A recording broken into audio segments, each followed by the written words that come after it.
That was about the softest reference that he could have made, but do you want to talk about the theater thing? Sure. So, Kyle, I certainly have owned up to my night out in Denver. I've gone on that public apology tour, and I'm grateful for the mercy and grace that has been shown, but I'm not going to continue to live life in shame and be beat up by this. And, I would like to go back to my legislative record for just a second. We're not going to do that. You had plenty of time to answer the question. You chose not to. Sure. That's fine. I just want to make sure. And you have apologized for the theater incident. I certainly have. And I just want to make sure.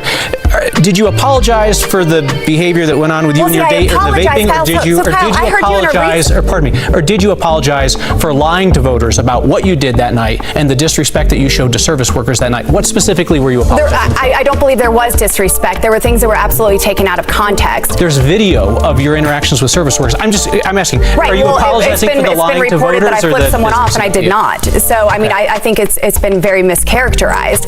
I'm apologizing for you, Kyle Clark, getting footage and releasing that, and people seeing this in a very private moment. Certainly, it was very important to figure out whether you were telling the truth, you just had an or whether a interview public recently with agency was CityCast lying about your conduct. You just Either had way was an very interview with important CityCast Denver, and you were saying how disgusting it is to record someone without their knowledge. Let's talk about the use of earmarks in Congress. You did that very same thing and released. Wow.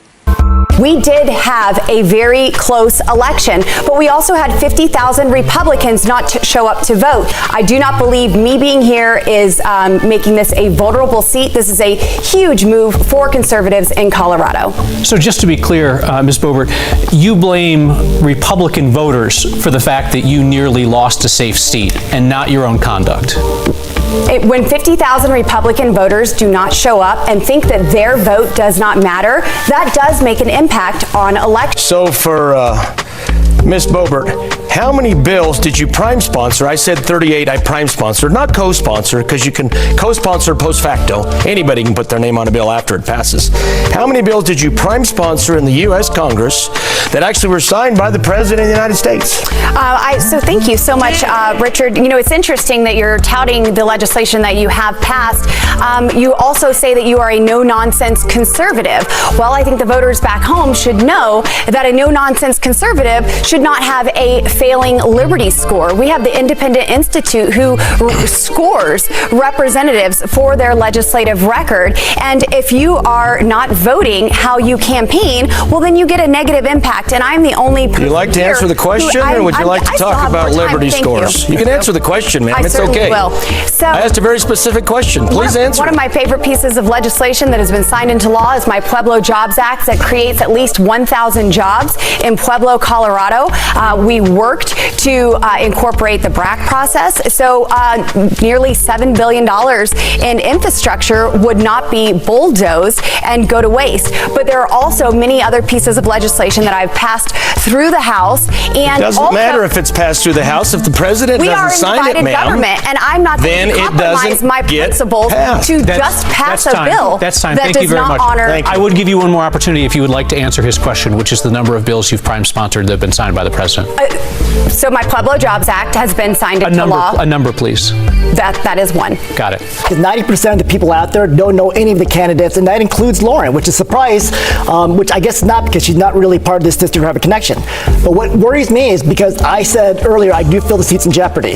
The reason why is because unaffiliates and even moderate-leaning constituents do not know you, don't like you, and are you ever going to make an attempt to talk to anyone outside the Republican Party? Don't know me or don't approve of me, because those are two very different things that you're saying. Okay, so basically it's actually it's one and the same, because they don't know you, and the ones that do know you. It sounded like the question was, are you going to talk to anybody outside the Republican Party? Absolutely, and I do on a regular basis. I would love to see, Congresswoman, your legislation that you've done to do this. What is it? Because you have passed nothing. We are in divided government, and I have passed legislation out of the House of Representatives. I work in the House of Representatives, not in the Senate, and I'm not in the executive branch. But I have passed legislation to secure our border. No legislation. Yes, I have. And to defund sanctuary cities. I have passed over 70 amendments to the House floor, a process that I fought to make available in the House of Representatives, something that hasn't happened in over a decade. Because we don't want to have a thank you very much. Mr. boxing match here. Mr. Holtorf, there's a question coming for you. I've been fighting on these issues every step of of the way to limit the reckless spending, to reduce inflation, to get American energy development, and to secure our border. I don't just talk the talk, I deliver for Colorado, and it's great to be here. Thank you.